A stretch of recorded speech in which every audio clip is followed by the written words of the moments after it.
আসে বলেন স্যার আমি আর শিখবো না, আমার টাকা ফেরত দেন, সেক্ষেত্রে আমরা কিন্তু আপনার টাকা ফেরত দেবো। কারণ আপনাদের জন্যই কিন্তু আমরা আসতেছি এখানে ব্যয় করি, কাজে সেক্ষেত্রে আপনি টাকা ফেরত পাবেন। হ্যাঁ, চেষ্টা করে যদি না পারেন তাহলে আপনি ফেরত পাবেন, টাকাটা ফেরত পাবেন। কথা বুঝতে পেরেছেন? পাশাপাশি এখানে প্রশিক্ষণ শেষে পরীক্ষা হবে, পরীক্ষা উত্তীর্ণ প্রশিক্ষণকে মেধা অনুসারে সার্টিফিকেট দিতে হবে। সার্টিফিকেট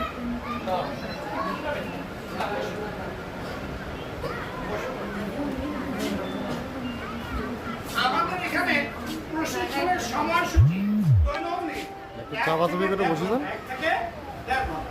আমরা 3টার দিকে শুরু করি বা করব, 4টা বা 4:30 যেদিন যেটুকু সময় লাগে, যেদিন পোশাকটি তৈরি করতে যতটুকু সময় লাগবে আমরা সেই সময়। পাশাপাশি দেখা যাবে আমাদের এই কাজগুলি যদি আমি একবার এই অর্থটুকু পিতামাতা বা স্বামীর কাছ থেকে নিয়ে ব্যয় করে যে কাজটুকু আমি শিখতে পারি, তো জীবন চলার পথে আমার একটি পথ তৈরি হয়ে গেল। আমাকে কারো কাছে 1 টাকা চাইতে হবে না, আব্বা আমার 10টা টাকা দাও আমি করে দিয়ে যাবো। কত শুনছো, বাচ্চাটা খাইতে চাচ্ছে আমার 10 টাকা দাও, না আপনি দিতে পারবেন, কারণ আপনার বাড়িতে ওখানে সেলাই মেশিন থাকবে, প্রতিবেশীরা আপনাকে আসেন পোশাক তৈরি করে নেয়, তাহলে আপনার বাচ্চাটা স্কুল যাচ্ছে, প্রথমে এখানে ছিঁড়ে গেছে, আপনি 10 দিন কাছে যাইতে পারছেন, জামা বাচ্চারা জামা 2টা, একটা ভিড় পোশাক করে দিচ্ছে, একটা আছে আপনি যদি সেলাই করে দিতে পারবেন। এইগুলি কিন্তু উপকারে কাজে লাগে।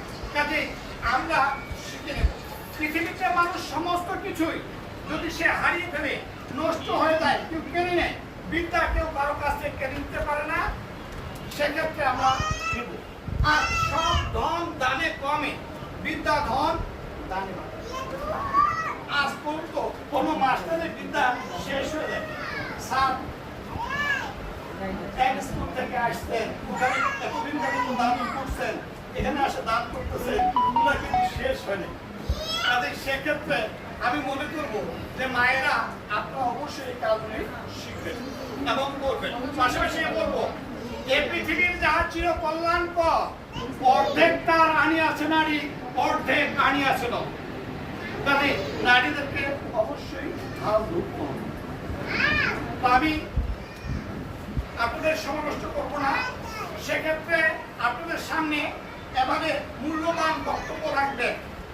আর মূল্যবান বক্তব্য রাখার আগে আমি একটা কথা বলিনি, এই কর্মসূচিটি একতা দর্জি বিজ্ঞান